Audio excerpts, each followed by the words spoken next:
যত যাই হয়ে যাক না কেন, যত বাধা বিপত্তি, যত অসুবিধা হয়ে যাক, যত দুঃখ কষ্টে হোক না কেন, সপ্তাহে একদিন যদি এই জিনিসটা না খাওয়া যায় না, তাহলে মনই ভালো লাগে না। তো সবাইকে গুড মর্নিং জানাচ্ছি, আর আমার এই নতুন ভিডিওতে সবাইকে স্বাগত জানাচ্ছি। এখন বাজে সকাল ওই 10টার মতো। আমি দেখো চলে এসেছি রান্নাঘরে।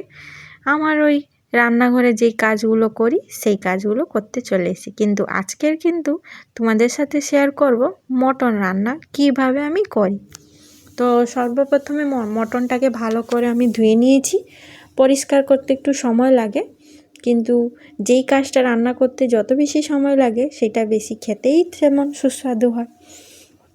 আমি মটন কোনো দিন রান্না করার পর প্রেসারে সিদ্ধ দিই না। আমি সব সময় রান্না করার আগে মানে মটনটাকে ভালো করে ধুয়ে, দেখেছো জলগুলো, ওই মটনের জলগুলো সব বের করে দিয়ে মটনগুলো ভালো করে জল থেকে নেড়ে প্রেসার কুকারে দিয়ে দিয়েছি। তার মধ্যে টেস্ট লবণ আর একটুখানি হলুদ, বেশি হলুদ না, আর অল্প একটু সামান্য জল দিয়েছি।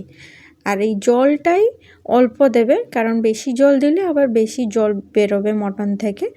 এটা দিয়ে আমি 6 থেকে 7টা সিটি দিয়ে দেবো, কারণ আমাদের বাড়িতে যেহেতু ছোট বাচ্চা আছে, তাই মটনটা আমি একটু বেশিই নরম করে রান্না করি। আর আমরাও মটনে হাড় এত শক্ত খেতে পারি না, তাই একটু বেশি করে সিটি দিলে কি হয়, একটু বেশি করে নরম হয়ে যায়। আর আমি তো এমনি কষিয়ে রান্না করবই, তাতেই তো আরও অনেকটা নরম হয়ে যাবে। তো এদিকে দেখো আমার প্রেসারে সিটি দেওয়া হয়ে গেছে। তারপরে আমি কড়াইতে তেল দিয়ে দিয়েছি।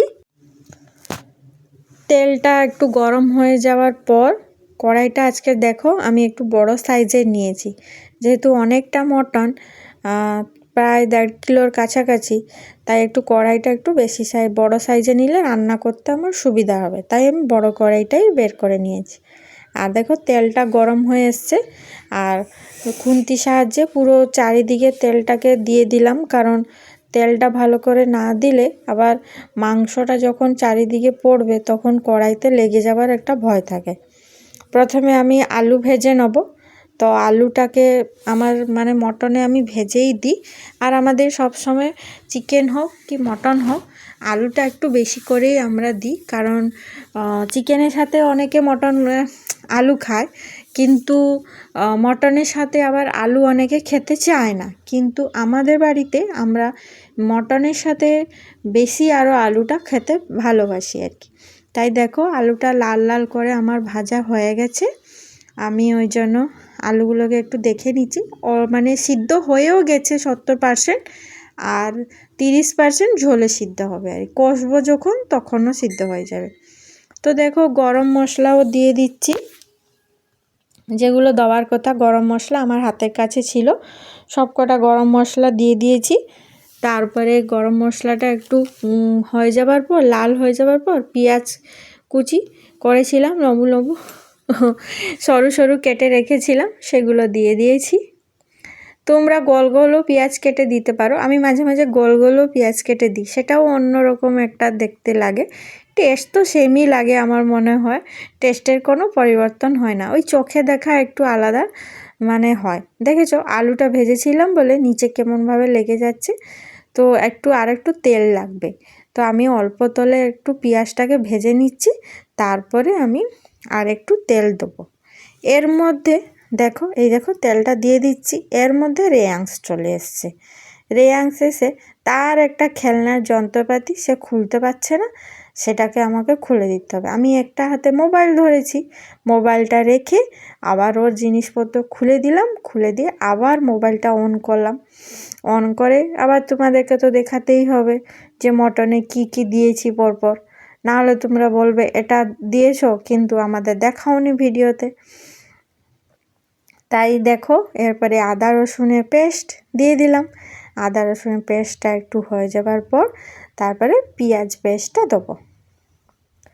পেঁয়াজ পেস্ট, আদা রসুনের পেস্ট একটু বেশি করে মটনে দিলে কি হয়, ভালো লাগে আর কি, টেস্টটা ভালো হয়। তো পেঁয়াজ কষাটাই দিয়ে দিচ্ছি। এবারে ভালো করে একটু কষিয়ে নেব। মাংস যেহেতু সিদ্ধ হয়ে গেছে, বেশি আর সিদ্ধ করতে লাগবে না মশলার সাথে, আজকের একটু বেশিই সিদ্ধ হয়ে গেছে, কিন্তু কিছু মানে করার নেই, কেননা আমার রেয়াংস খাবে, ও একটু বেশি শক্ত হলে খেতে পারবে না। আর একটু আমার মনে হলো একটু আদার মানে পেস্টটা একটু দেওয়া, তো আর একটু আদা পেস্টটা দিয়ে দিলাম। আমি বেশি করেই করে রাখি ফ্রিজে, সব সময় করলে রান্নার সময় দেরি হয়ে যায় তাড়াহুড়োর সময়, তো একেবারেই বেশি করে করে রাখি। তো এই দেখো হয়ে এসছে, এবারে আমি মটনটা দিয়ে দেবো ওর মধ্যে। মানে মটনের মধ্যে তো জল আছে, কিন্তু জলটা দিব না, শুধু মটনটা ওর মধ্যে থেকে ছেঁকে মানে তুলে দিয়ে দেবো। মানে মশলাটা হয়ে এসছে কষা, একটু হলুদ দিয়ে দিলাম, একটু লবণ দিয়ে দিলাম মশলার মধ্যে, তারপরে ভালো করে কষিয়ে নিচ্ছি। কষিয়ে নিয়ে এরপরে মটনটা দেবো, মানে মিনিমাম 5 থেকে 7 মিনিট তোমাকে মশলাটা কষাতেই হবে। আমি তো কষাই এইভাবেই। আর তোমরা কে কীভাবে রান্না করো মটন অবশ্যই কমেন্টে আমাকে জানাবে, আমিও ওইভাবে রান্না করা ট্রাই করব। এই দেখো মাংস যে সিদ্ধ হয়ে গেছে সেটাকে আমি কড়াইতে তুলে দিয়েছি। এবারে এইটাকেই এবারে ভালো করে কষতে হবে। ওই যে মাংসের মধ্যে যে জলটা বেরিয়েছে প্রেসার কুকারে আছে, সেইটাকে অল্প অল্প দিয়ে এর মধ্যে মানে মশলার মধ্যে একসাথে দিলে হবে না, এক চামচ করে দিয়ে 1 চামচ 2 চামচ এইভাবে করে দিয়ে ঢাকা দিয়ে দিয়ে আমি কষাই। এই দেখেছো এইটুকু জল আছে, এটাকে আমাকে মশলার মধ্যে দিয়ে দিয়ে কষিয়ে এর পুরো টেস্টটাকেই মানে দিতে হবে, মানে নিয়ে আসতে হবে। না হলে কি হয় বলো তো, তুমি যদি এই জলটাকে ঝোলের মধ্যে দিয়ে দাও, ঝোলের পুরো টেস্টটাই পুরো বিচ্ছিরে যায়, মানে বিগড়ে যায়। আমি তো কী বলো তো, মানে বলে না মানুষ রান্না করতে করতে শেখে, ওইভাবে আমি তো প্রথম দিন যখন রান্না করেছিলাম তখন মানে অনেক ভুলভাল করেছিলাম, মটন রান্না করা টেস্টই হয়নি। তারপরে আমি রান্না করতে করতে এখন শিখে গেছি। দেখো জলটা দিয়ে অল্প অল্প জল দিয়ে এইভাবে ভালো করে নাড়িয়ে নাড়িয়ে ওই জলটাকেই মশলার মধ্যে শুকিয়ে নিতে হবে, দিলে গিয়ে ওর টেস্টটা বাড়বে। ওই দিকে দেখো আরেকটা চুলায় আমি কিন্তু ভাত বসিয়ে দিয়েছি, আজকে শুধু লাল লাল মটনের ঝোল আর ভাত গরম গরম হবে আর খাওয়া হবে। এদিকে দেখো হয়ে এসছে বলে আমি অল্প অল্প জল দিয়ে কিন্তু সবকটা জল এইভাবে মটনের মধ্যে নিয়ে দেখো অনেকটা শুকিয়ে নিয়েছি। এরপরে আলুটাকে দিয়ে ভালো করে আরেকটু কষিয়ে নেব, কারণ আলু দিয়ে তো কষাতেই হবে। আলু দিয়ে যদি না কষাই তাহলে মটনের যে এটা মশলার যে গন্ধটা আলুর মধ্যে আমার মনে হয় যায় না। অনেকে আলু লাস্টে ঝোলের মধ্যে দেয়, কিন্তু না, আমার মনে হয় এই যে এই সময়টা আলুটা দিয়ে একটু কষিয়ে নেওয়াটা খুবই বেটার, কেননা আলুর মধ্যেও একটু মশলার যে টেস্ট, যে একটা হয় না ফ্লেভার, সেই ফ্লেভারটা যদি না যায় তাহলে কি করে ভালো লাগবে বলো। পুরো মটনটা আলাদা টেস্ট মনে হবে আর আলু মনে হবে আলাদা টেস্ট, তাই না? এরপরে যেগুলো শুকনো যেগুলো পাউডার আছে গুঁড়ো মশলা সেগুলো দিয়ে দেবো। আমি দিয়েছি এর মধ্যে হচ্ছে মিট মশলা দিয়েছি, গরম মশলা দিয়েছি, তারপরে আর একটু মানে আমি একটা স্পেশাল আমার মটন মশলা করা আছে বাড়িতে, সেটা কী কী দিয়ে বানিয়েছি পরে না হলে একটা ভিডিওতে তোমাদের সাথে শেয়ার করব, সেগুলো সব দিয়ে দিয়েছি। আর আমি গুঁড়ো লঙ্কাটা কম দিই, আমি হচ্ছে কাঁচা লঙ্কাতেই রান্না করি, তাই যেহেতু রেয়াংস খায়। কিন্তু দেখো কালারটা দেখো, যেমন মনে হচ্ছে যে অনেক মানে গুঁড়ো লঙ্কা ব্যবহার করেছি, কিন্তু না, আমি পুরো কাঁচা লঙ্কাতেই পুরোটাই মানে রান্না আমার। তোমরা দেখতে পাচ্ছ কত বড় বড় কাঁচা লঙ্কা, আমি আবার গোটা দিয়েছি। কাঁচা লঙ্কা আবার ছিঁড়ে দিলে ঝাল বেশি হবে, তাই অল্প ঝালের জন্য আমি মানে এইভাবেই দিয়েছি। তো এইভাবে আমার মাংসটা পুরো কষানো হয়ে এসছে। এবারে আমি গরম জল বসিয়ে রেখেছি, গরম জল এবারে এর মধ্যে দিয়ে দেবো। গরম জল দিয়ে দিলে মাংসর ঝোল ফুটে আসলে আমার মটন রান্না কমপ্লিট। তোমরা কিভাবে রান্না করো বন্ধুরা অবশ্যই আমাকে কমেন্টে জানিয়ে যাবে।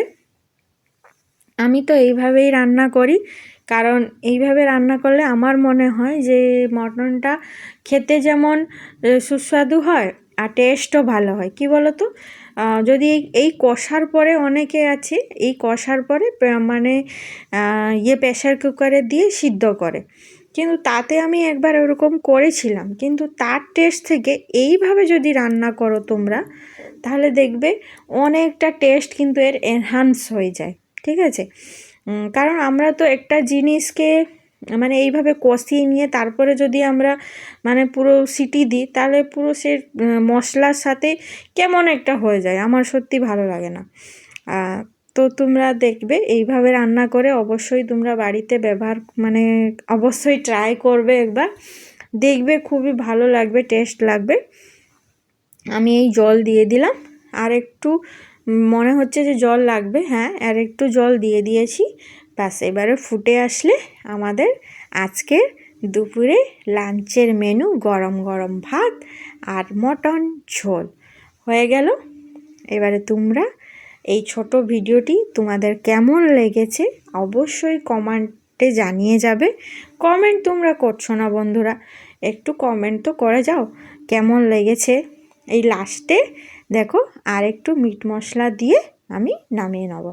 তো চলো সবাইকে আজকের এই ভিডিওটি এই অবধি, সবাইকে বলি টাটা বাই বাই। সবাই ভালো থাকবে, সুস্থ থাকবে, নিজেদের ঘরে সবাই সবাইকে নিয়ে হ্যাপি থাকবে।